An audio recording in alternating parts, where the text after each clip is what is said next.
Good Tuesday morning, folks. It is December 15th, and hey, we have made it to the middle of December.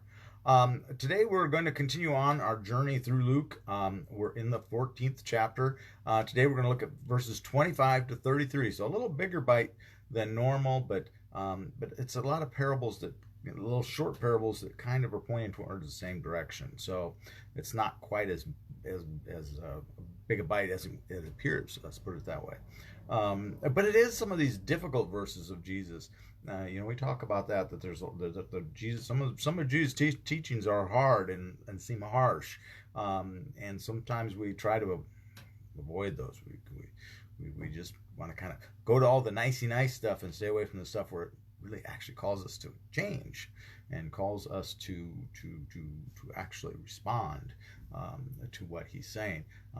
These definitely are verses that are it's a rallying call. It's calling you up short. Are you really in, or are you not? Are you half in or half out? Or you need to be all in, is what it's saying. So we talked yesterday. We finished up about the dinner party, but at that last bit about the dinner party at the Pharisees' house, Jesus again was talking about the dinner part, throwing a banquet, and the people that were invited came up with all kinds of excuses why they couldn't come. Right? Are you coming up with excuses why you can't come? Are you coming up with excuses here? And so I think there really is a carryover, very much so, a carryover from what we looked at yesterday to what we're talking about today. They follow one another, so hey, big surprise that Jesus is still talking about a similar concept. So let's jump into chapter 14, verses 25 to 33. Okay. Now large crowds were traveling with him, and he turned and said to them, "Whoever comes to me and does not hate father and mother, wife and children, brothers and sisters, yes, and even life itself, cannot be my disciple. Whoever does not carry the cross and follow me cannot be my disciple. For which of you, intending to build a tower, does not first sit down and estimate the cost, to see whether he has enough to complete it? Otherwise, when he has laid a foundation and is not able to finish, all who see it will begin to ridicule him, saying, 'This fellow began to build and was not able to finish.' For what king going out to wage war against another king will not sit down first and consider whether he is able with 10,000 to oppose the one who comes against him with 20,000? If he cannot, then, while the other is still far away, he sends a delegation and asks for the terms of peace. So therefore, none of you can become my disciple if you do not give up all your possessions." So, Jesus he's left the dinner party right now, and he's out traveling, and he's got lots of folks with him. And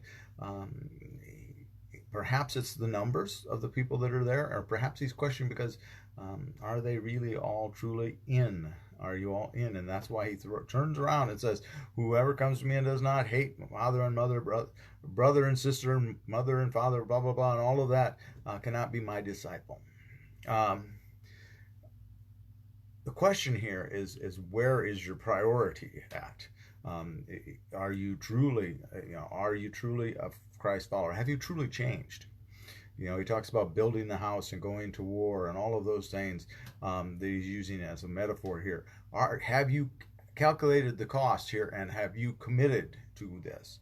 Have you figured out exactly, that this is something I'm going to do? I'm truly going to put Christ first in my life. One of the interesting things is when you ask somebody about, tell me about yourself. Well, how many people truly say, "Well, I'm a Christian"? Is the first thing they say.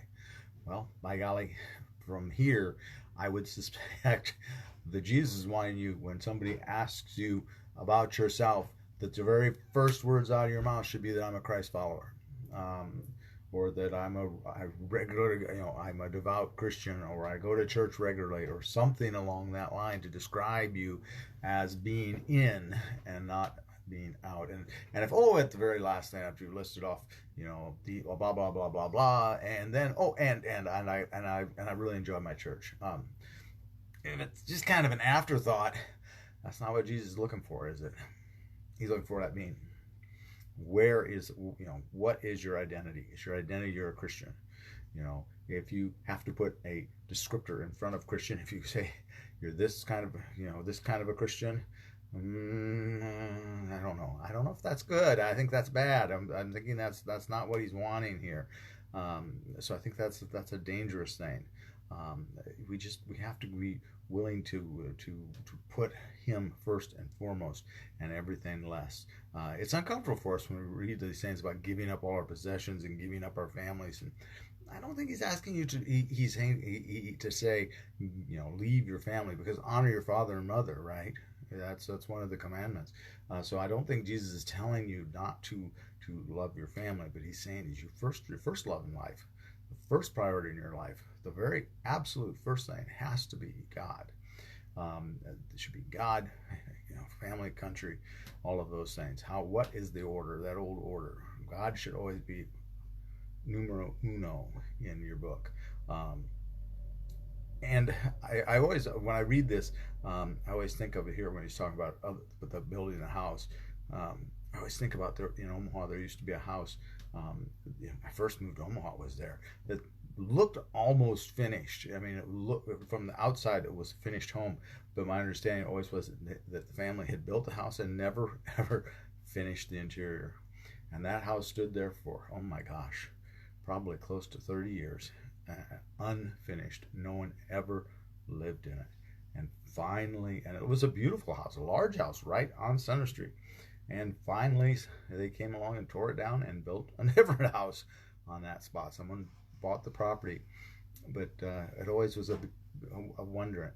They just really weren't in. They weren't prepared to finish that house, were they? They weren't really. They didn't have either the wherewithal or the mindset or whatever. Something wasn't there to get that thing finished. And Jesus' idea here is, if you start building this faith of yours, by golly, have you figured out the cost to build this faith the way that I want you to build it? So that's the message for today. Tomorrow we also get into another one of those pieces of scripture that makes me scratch my head, and I'm not going to say anything more about it. You can read ahead. It's a short little snippet tomorrow, but it's one of those ones that always leaves us a little bit also.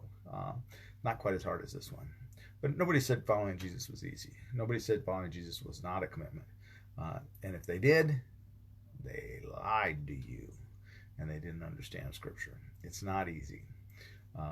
It is a commitment, and it is supposed to be a commitment, and it's supposed to require us to sacrifice and to give up some things in order to be a true follower. If you haven't changed your life, if you became a Christian and nothing about you changed, and nothing about you was any different than before, then you really didn't get in. You really didn't understand the cost of building the house. Okay, so I'm going to let you go. Oh, don't forget, we are going to have Christmas Eve service next week. That would be on Thursday night, the 24th. And if you do want to have a poinsettia in memory of someone, have it delivered to the church, or bring it up to the church, or bring it this Sunday, whatever. And we will be having an insert in the bulletin for that night, and we'll probably have Clint put it on Facebook too, the copy of the insert with the memorials. So, okay, have a very blessed day, and we'll see you in the morning, and be a blessing to someone today. Bye-bye. See you then.